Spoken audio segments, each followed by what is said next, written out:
I'm a Jamaican walking around a town that's not diverse, and people ask, where are you from? I always would answer that, my father's Jamaican, proudly.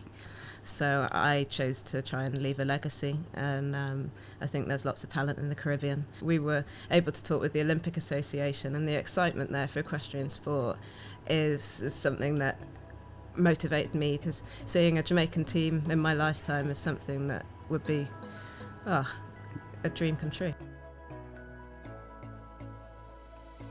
All right, what's going on, people? And welcome to 1000 Voices, where we are on a mission to interview 1000 Black British change makers. And today I'm very, very excited to invite our very lovely and amazing guest onto the podcast, the lovely and amazing Miss Lydia Heywood. Yeah, thank you, Tevin. It's touching to get your invite. No, how are you? I'm well. Travelled from Wiltshire, Gloucestershire, from horses to here, and nowhere else I'd rather be. Thanks for the invite. I'm so happy to have you on, and I feel like this is going to be a great conversation. And I feel like, towards the end of 2022, so we recorded like our 2022 roundup video, and I was like, 2023, what I want to do is to get more diverse guests on. I want people from outside London, first of all, and I want people from atypical backgrounds. And then it looks like the universe has answered my and manifested it, because brilliant. Well, I think people in the countryside sometimes forget that there's life outside the countryside, and maybe that's the case for Londoners, forgetting there's life outside of London. So we shine a light on all sorts of things in this conversation. I think us Londoners are trapped in a bubble. We live in a bubble, we don't know what's happening outside London. So there's pros and cons to that. Happy to have you here to shed some light on that all. So before we kick things off, for people who may not be familiar with yourself and the work you do you mind giving us a really brief introduction as to who you are?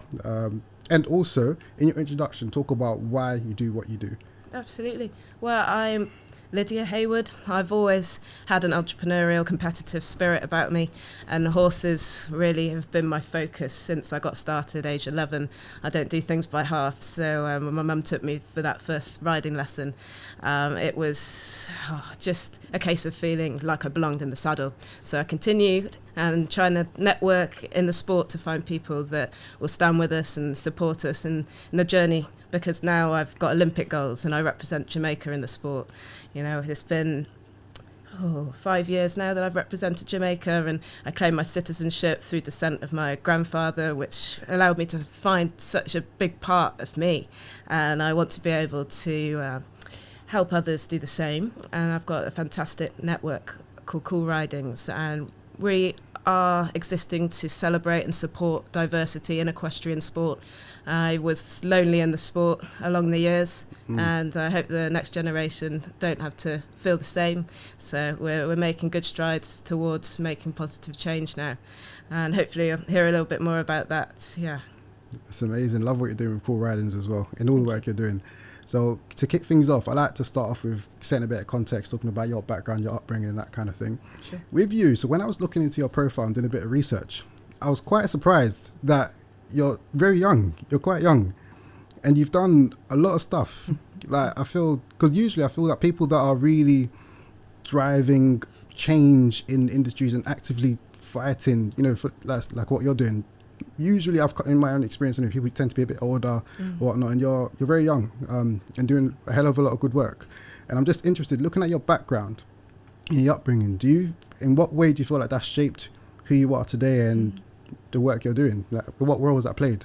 Thank you. I'm very hungry to get to where I want to be, and I know that if I really work now to not do things that I should be doing in my 30s, maybe do them in my 20s, then we'll get further quicker. There is a lot of ground to cover within equestrian sport, and just so hungry to see positive change that the work's got to get started now, quite frankly. I don't have all the answers, but there are people that have found confidence with Cool Ridings, and that has motivated me to do bigger and better projects. This past year in 2022, I was contacted for fantastic projects around the Serena Williams celebration, and maybe you spotted that on my channels. I do want to be able to be an athlete with many strings to my bow. I've grown up in a household where horses weren't really something that we could afford. We constantly lived beyond our means, and the network of knowledgeable people wasn't around us. So, time's of the essence to build a team capable of getting you to the Olympics. It takes years, so I've just got to get started now. Yeah, definitely. Can you paint a picture as to what your childhood looked like? Maybe what the environment was like, family, just what was it like for you growing up? Well, I have been reflecting on my upbringing because my mother passed away in October 2022. So I'm just trying to piece some things together. I really enjoyed my rabbits. I used to breed rabbits before I had horses, and I think I've always had a passion for animals. My father was never in the picture, so single parent household, and mum just went above and beyond to make sure that food was on the table, and it was based. Some things like meeting mortgage repayments were a challenge. At that point, we had horses and responsibilities, so I felt that I had to contribute as well. So there was a pressure to earn as a teenager, whether that be selling Nike trainer collections on eBay or importing horses from Ireland and selling them to clients here. I had my fingers in many pies, and I guess that's followed me to where I am now as a 25-year-old. I've got to be able to keep spinning lots of plates. Yeah. That's what my mum did. Yeah, no, for sure. And I'm very sorry to hear about your mum. Wasn't too long ago, actually, was it? What was how important was she for you when you was getting into your horse riding very young? You started when you was 11 years old, I believe. That's right. How important was she in you getting into horse riding in the first place? Absolutely pivotal, yeah. An 11-year-old isn't able to drive herself to the yard. It took my mum's passion to originally suggest horses, and that was after I did a little bit of swimming and diving. Extracurricular activities were really important to my mum, make sure that I had things to enjoy and try and find things I was talented at as a young person. I think that's a great aspect of a great parent. And the horse riding sport required an awful lot financially, so it was a struggle. And I remember wanting things that the teenagers at the top had, the ones that were representing GB. I was in awe of them, and I'd want those fancy horses that the dressage judges gave best marks to, and they were always winning, and the big lorries that are £250,000, sorry. And it must have been painful for my mum not to be able to snap her fingers and give me that, because she would have loved to. She just wanted to see me go all the way, and she told me that I was absolutely capable of that, and I absolutely believe it to this day. So I'll continue to make her proud, and this is a joint goal, and it always will be. For sure. Can you talk about your early, when you were first getting into your horse riding very young, what that was like for you, and what was the in terms of the diversity in the sport? So I'm aware, I've got a stat here actually. I don't know, I read the stat, I read it earlier this week, but it was as of last year. Probably hasn't changed too much since then, but according to the British Equestrian, over 96% of riding centres are located in areas with lower than average ethnic diversity. So, and obviously that's going to manifest itself in the sport itself. It's not, you'd assume it's not going to be as diverse. So you getting into horse riding very young, probably standing out as one of the only non-white people in the sport. What was that like for you, especially early on? And do you feel like it's changed at all? Yeah, I had quite a thick skin because I went to a school in an area where there was no diversity as well. So heading into the sport, it felt much the same. I was taunted, but again, taunted at school, so no biggie. Taunted, like, in what sense? For example, putting my hat on was something that created attention, so I would hide to put my hat on until the age of 20, something ridiculous. How do you get all that hair in that hat all the time?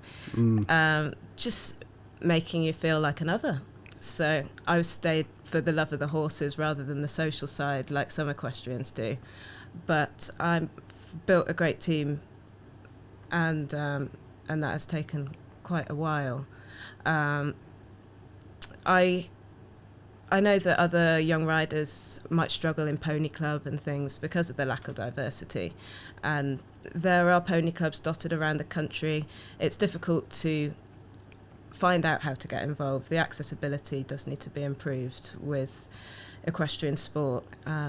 British Horse Society has some answers on their website if people would like to see what local riding schools they have, but really Cool Ridings would like to highlight the riding schools with a fantastic culture and ones that would be able to support riders that can represent developing nations. In the short term, that's what we need to work with to make sure that we can get people starting riding. There is a focus on that with the British Equestrian Federation now, getting people to start riding. I'm taking that one step further because these young champions will have goals of their own within a matter of months, and how do we then support them? And there aren't answers out there for that part. So that's where I see that a yard for developing nations to all train together towards their goals would be hugely beneficial. Horse transport is such a challenge for young riders. They might have been able to purchase their first horse with their parents' help, and then they want to compete and they can't because the horse lorries that are reliable start around £20,000, and that's another outlay, and we need to find solutions. I think getting out, having experience at competitions is vital to reach the top of the sport. So we need to make sure that all people are able to do that want to do that. For sure. When you talk about horse transport, these are things I'd never even considered that before. I guess from someone from an outsider's perspective, you just think that you get your horse and you're done. There's a lot more that goes into it, obviously. And things you've got to consider, and it's quite interesting because me and my wife, we both grew up in London, and we moved out of London in December 2020, that was it. So we moved out to a bit more of a countryside town, and it's only there then we see like the trucks transporting horses around, and that's the image that came to my head when you start talking about the horse transport. And there's a lot of things. It seems like the barriers to entry to get into horse riding might be difficult, especially for people that don't even have the access. I mean, the barrier is going to be access in of itself if you're growing up in the city, London, or any kind of a big city, and then things like transport, things like purchasing a horse in the first place, and maybe access to resources like a yard to help train and things like that. There's a lot of things that maybe if you're living out in the countryside, it might be a bit easier. You might have more access to it. If you're growing up in a city, it's a bit more difficult. And you spoke about the British Equestrian. They're doing some stuff to help get more riders into the sport. I'm assuming, did you mean like more diverse riders, or? There has been some initiatives launched, around increasing diversity. They're not rocking my world at the moment. Not rocking your world in what sense? Just not doing enough. Do you feel like it's improved since from 11 until now? Do you feel like there's more diversity in the sport? Marginally perhaps, but I have been able to create a network of riders. So I'm now exposing myself to these brilliant people, and they're coming to me because I'm known as somebody that really wants to help. So things have changed in that respect. I know that the British Equestrian Federation have a kind of a 10-year plan. They think it will take 10 years to see change, and I refute that. Absolutely not. We're going to work towards a much smaller time scale, and we've got riders that have their own horses and their own transport, and I feel like they're being dismissed. I suppose maybe with the British Equestrian there isn't that sense of urgency, which is maybe why there's a 10-year plan, which is a hell of a long time, a long time. So really applaud the work you're doing with Cool Ridings and everything like that. Can you talk a bit about what Cool Ridings is, and what some of the major goals are with Cool Ridings? Sure. I really wanted to document the work I was doing with city riding schools, which it started 2017 when I got my Jamaican citizenship, and I was able to go to Ebony Horse Club in Brixton, which hopefully a few people have heard of. They do incredible things, and the young people there would be shocked and so happy to hear I represent Jamaica. They didn't think of those possibilities. All the Caucasian nations are represented and they're receiving medals all the time. But yeah, you can represent Kenya, St. Lucia, and we had great conversations, and I love to see the excitement for that. Sorry, Tevin, forgot your question. Oh, just about cool ridings, what some of the goals are with cool ridings. So I was documenting the Ebony Horse Club work and all the other young riders that I was working with, and then suddenly 2020 happened, and there was a lot of emphasis on diversity in equestrian sport following incidents in the US. So I got lots of phone calls at that point from journalists and brands too, but I didn't want to be the only face in magazines, and it's about shining a light on the young talent coming up. So Cool Ridings was born from a desire to do that, really shine a light on all the talent that exists currently. We have media outlets now, but they're focused on celebrating accomplishments of GB riders, and they're on the shelves in Tesco's, etc. So I think it's important to have a platform where we celebrate ourselves, and then that will find its way onto timelines of people that might not be in our community but are passionate about what we do. And I think attracting bigger sponsors is something that we can expect from diversifying the sport. The viewing statistics are atrocious at the moment, and for that reason we don't have big sponsors. It's not on mainstream television, and it's something that needs to change, because riders, they're not earning much. You're not earning much money, and that is it's difficult to see when the racing world is full of wealth, and I feel like I should have been a jockey. But yeah, I'd love to see the Olympic disciplines just become more accessible, really.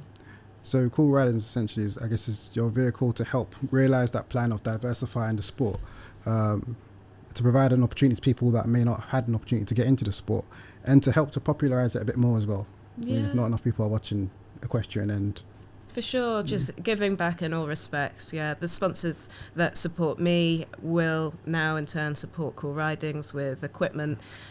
We have a lot to buy as equestrian athletes, whether it's for the horse or the rider, and it's just about making sure that our community is able to access that. Not just me as a sponsored rider, but Cool Ridings can now get products at good prices, and sometimes donations too, so we're very happy. That's cool. Can you talk with equestrian? So assume I don't know much about equestrian. A lot of people may not know much about equestrian, and you're an events rider, right? Eventing right. Rider. Yeah. Can you talk about equestrian, just very holistically, the different disciplines, what eventing consists of, and different disciplines that are available that people could potentially get involved in? For sure. The equestrian world, we have lots of different aspects, and the four main Olympic sports. So I'm in eventing, which consists of 3 different phases. It's like a triathlon in that respect. You've got your dressage, and that is known as horse dancing sometimes. And then the show jumping, which is coloured wooden poles, sometimes plastic. Yes. Yeah, I see you've got to keep them all up. Yeah, see it during the Olympics. Yeah. Do you know the rules? If you hit the stick and it falls down, you get a 4-second penalty, is it? Full penalties, yeah. Very good. Yeah. So cross country is my favourite. Yeah, the solid wooden obstacles, you're galloping across terrain at speed, that's what brought me into the sport, really, because I enjoyed show jumping. I just felt like it was going to be more difficult to reach the top of that sport. It requires a big checkbook.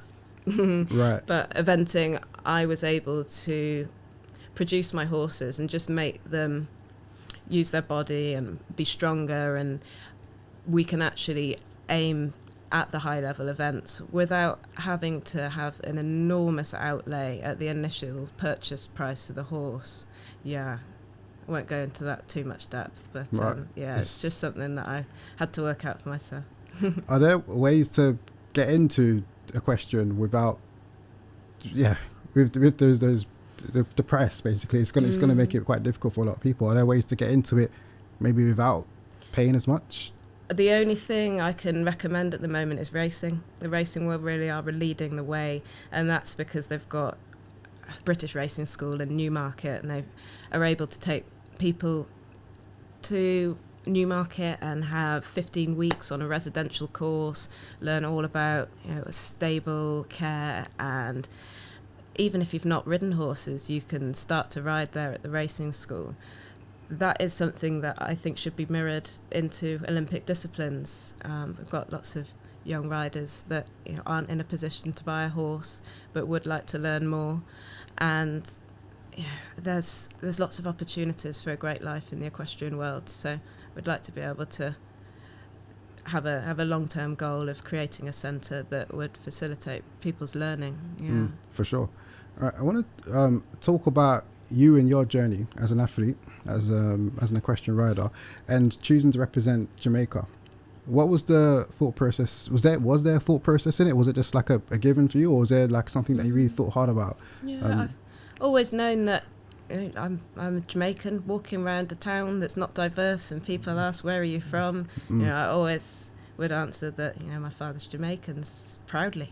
Yeah. And that pride did definitely contribute to my decision. Another contributing factor was GB having so much talent. It would be very challenging to get on their team, be selected as one of the best 4 riders.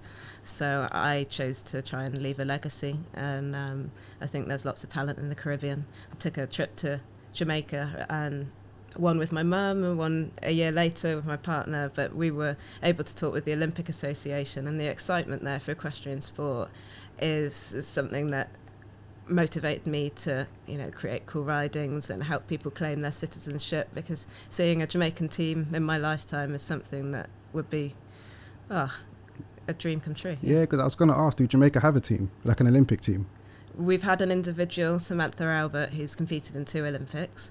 We haven't had a team yet, no. Right. I guess it's because the sport isn't as popularised back in Jamaica then.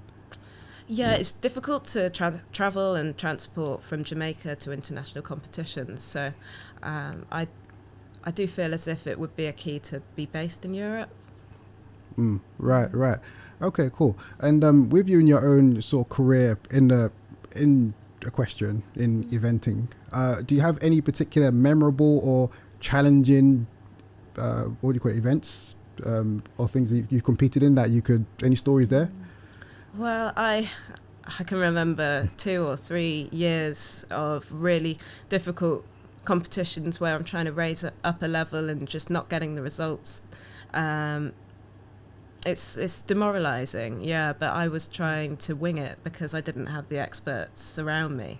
And my mum was determined to change that and contacted people in the top of the sport, get recommendations of coaches and things, and eventually we were able to become real consistent competitors, going out and every event having podium finishes and things. So it's made me very determined and resilient, but there wasn't a particular event that stood out, just because it can be such a long stretch of bad results before you get a winning streak, and it just makes the wins even sweeter, really. Definitely. I think everybody has to experience some kind of setback or failure on your journey to success, or whatever you deem as success. Anyways, I'm a strong believer in that. I don't think there's really very rare occasions anyway do you come across people that are literally overnight successes. Literally, most people, the overnight successes we see on TV have failed before, and I've gotten up and I've learned over time. So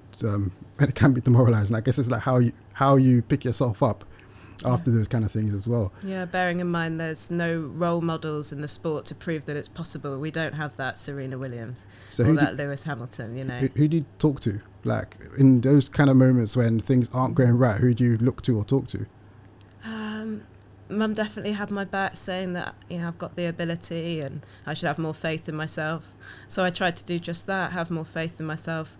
Sometimes I'm not a big talker, I keep things in and find the answers, and I've been able to just continue pushing with that same energy. I think it's important to have a positive mindset, and I really think it's possible now with the contacts I've got. It's taken a long time to get here, but we've got to remain positive, and the journey's going to be one to look back on and hopefully write a movie about. Yeah, for sure. This, like, I get a sense you're a very determined and a very driven, very focused, I should say, determined and focused. Like, you're determined and you know what you want. And I'll say it again, you're very young. And I feel like, in my experience, I usually come across that kind of an attitude from people that are maybe a bit older and have gone through certain things or whatnot. What would you attribute that kind of, would you say, first of all, that's a fair thing to say? And if so, what would you attribute that towards in your lifetime? Yeah, young and determined, sure. I mean, I don't feel that young anymore, really. I'm not sure if 25 falls into that category now. But I'm impatient, that's for sure. Yeah, I think being a young person looking up at the riders that I emulated, you know, that just made me very hungry. So, just got to use the skills that I've hopefully got and get there. Keeping positive can be tough sometimes, but what can you do? You just be grateful. Yeah, that's all I am, is grateful, really. Yeah, what are you grateful for? Having these horses in the first place. You know, there's plenty of people that don't. I might want to be further along in my career and riding at a higher level, but you know, I've had the opportunities that I've been able to grab hold of. So hopefully I'll be able to offer other people the same, some opportunities they can grab hold of. And you know, next weekend we've got a lovely training event for the whole of Cool Riding. It's 19 riders heading to the National Training Centre in Leicester. So we'll all be having ridden sessions and unmounted sessions too, to learn more about the sport and, you know, how to feed your horse the best nutrients and things like that. So it's going to be a fun educational day, and it's just attracting the right sponsors and media activity to that kind of thing can propel all of the young riders with dreams. You know, I've seen some great campaigns in the US where Ralph Lauren partnered up with a riding academy called Work to Ride. They support black polo players, and the campaign was incredible. I've been very inspired by all of that, along with Alex Hoytian, who rides for China. He was only 18 when he was China's first representative in eventing. Since then, horse sport has gone through the roof in China, and there's a team, and they're really, really credible riders. So, hopefully we can do something similar. And when you're speaking with these other, so you've got the event like next week, for example, and just in general, when you come across other riders who are a lot earlier on in their own careers, what sort of advice do you give people like that? If it was you starting all over again, like what advice would you say, would you give yourself and to these other young riders? It is difficult because I'm still trying to forge a path for myself. So again, I don't have all the answers, but having the confidence is key. So I make sure that they feel confident in their ability. There are coaches out there that wouldn't maybe praise them, and I want to make sure that they know that they've got that ability, that they can continue building on the skills, and anything's possible. You know, I was walking around a canter track, which it's like a narrow canter lane where you exercise horses around a field, and it just stuck in my head because I was with Tiana, who rides beautifully and has the ability to represent St Vincent, and I told her that, and I could see the penny just dropped, and it was an exciting moment for her. You know, her jaw dropped, and she just suddenly had that belief. So being able to provide that moment and inspiration, I think will change the sport. Yeah. I'm a massive believer as well that oftentimes we internalize a lot of the messaging that we hear, and you just telling someone something and then them, like, you know, being as happy as they are, we internalize a lot of things we hear, which is why it's very important for us to take in the right kind of things, to maybe be around the right kind of people who are going to encourage us. Of course, you know, you take on board whatever, but then it's really important, you know, to hear the right kind of things and that. I'm a massive believer in that, for sure. Absolutely. with you and all of the work that you do, so and you do quite a few things as well. You've also got your job in diversity, equity, inclusion. You've got the core ridings. You've got your career and other bits you're working on here and there.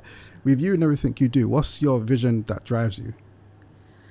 The vision that we'd be able to train with excellent coaches that have got experience and help the next generation to kind of realise their potential. And I think that comes from leading from the front. 2024 Olympics is just around the corner. I would be behind schedule for that, and I'm having conversations that might make the difference for the future. I'm just a little bit on tenterhooks because of the amount of money this all costs. I know corporations and partnerships with corporations is the only way forward. So until I'm able to close something major, the Olympics is something that's just not reachable right now. My horses are a bit young, so I'd need another one. The fact my employer has stood with me and got behind what I'm doing is something that is groundbreaking. And Howden Insurance are entering the equestrian world with a real bang. They've donated to training, and there's a new syllabus for all riders to benefit from. So I can see real change coming, and it's so special to be part of that. Yeah. Amazing. And what advice would you give to somebody who's trying to actively drive change in industry, maybe at their place of work, whatever, wherever they are, and they've got a vision and they're trying to drive some change? What advice would you give someone like that? I think just be authentic and think really big, outside the box. Nothing's too crazy. No one's untouchable. These decision makers want to hear from you, so reach out, make it impressive. I've got riders that are a little bit daunted by the amount of money that their dreams will cost and think there's no point. Of course there's a point. You've just got to think of how you get in front of the right people. So networking's key, and tell your story, even when you're tired and demoralised. It seems like with the equestrian world, one of the main barriers to entry is the money side of things. Like, it can be very pricey. Yeah, you've got to be really committed and be able to finance it, for sure. And then if not, then try and get in front of the right, just maybe try and be creative, I guess, in some way, shape or form. Try and get some sponsors, get in front of the right people, that kind of thing. Do what you got to do. Tell your story. Storytelling is powerful. Massive believer in that. And I say there's 8 billion people in the world, there's only one you. And your story is what makes you unique as well. So tell it to everyone. I'm from here, I'm this, blah, blah, blah. Just tell your story, man. And some people latch onto your story.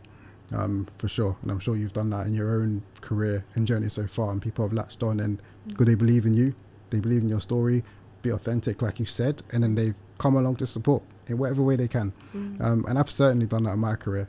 Along the way, I've told my story to certain people here and there. Some people like it. As long as you're authentic, they'll come on board, they can support you in whatever way you can. So for sure, man. Be around the right people. So there's been situations where I've been open and people don't like what I've said, around core ridings. This could be in the countryside, and their reaction has been, I want nothing to do with you. So that's very telling, and I want nothing to do with them either. So, yeah. Your values got to align, doesn't it? So if the values don't align, then it's not going to work. Yeah, for sure. But do you come across much resistance when with you, and maybe where you live is not as diverse, and you're working to actively increase diversity in the sport or whatnot? Do you come across much resistance? I think there's plenty of covert resistance. Right. Yeah, and it sometimes gets back to me, and I think on the most part it probably doesn't, but I've got my head down and I'm working hard, so I'm not looking to find out what people's views are. I'm just building initiatives. There's mixed views on it, and I'm not someone that wants to be seen as feeling entitled. It's not the case. It's improving the sport for everyone, and we'll all feel the benefits. Yeah. But then you've probably got loads of allies you've met along the way as well. For sure. People that have really long helped you. Yeah, long list. And just recently in 2020 perhaps, I met a fantastic girl called Mia Benton, and Mia's been able to create content for me with her fantastic photography skills, come to events early mornings, helps me with Mink and my my mindset too. So allies are important, and I hold them very dear, and hopefully they feel appreciated. Yeah. Is it Mia that takes those photos on your Instagram? Yeah, 80% of them, I'd say. Oh, lovely professional looking photos. Yeah, I'm very lucky. That's really cool. Okay, so as we prepare to wrap up, just you and your own journey, what's next for you, and for Cool Ridings, and what's next on the horizon? Well, I really enjoy being able to work in insurance and use insurance as a force for good, so I'll be looking to create events with my employer Howden, and attracting talent into the insurance industry is something they're passionate about, so working together on that is something that's lining up with eventing really well, because it needs a new audience, and I'd love to see people enjoy free entry to British events, and they can contact me if they'd like any information of how to find them. Just continue being a relatable point of contact in the industry and training my horses to the best of my ability. I'd like to grow my string and be able to make it to 2024 really, Tevin, but we'll see how it goes. Yeah, great, amazing. Thank you so much then for coming to the podcast. Really enjoyed you coming to share your story, coming to tell us about the amazing work you're doing in Cool Ridings, the work you're doing as an individual, everything, man, and learning about the sport. Great questions, made me think. Really made me think. Thank you. Thank you for coming on. Really appreciate it, and I appreciate the vulnerability as well. Speaking about your mum and how she helps and everything like that. I'm a massive believer in vulnerability. It's not always easy to be vulnerable, but I feel that when people are vulnerable, it really helps, because not everybody does it. So I appreciate it. She'd want a mention. Yeah, she's here with me. If I didn't mention her, I'd get told off. I appreciate it. So thank you. And thank you for everything. So as we wrap up, if people want to keep up to date with you and the work you're doing, how can they best do so? Sure, I'm on Instagram, Lydia Heywood, Hey, and Cool Ridings is too. So we've got a website, coolridingsequestrian.com.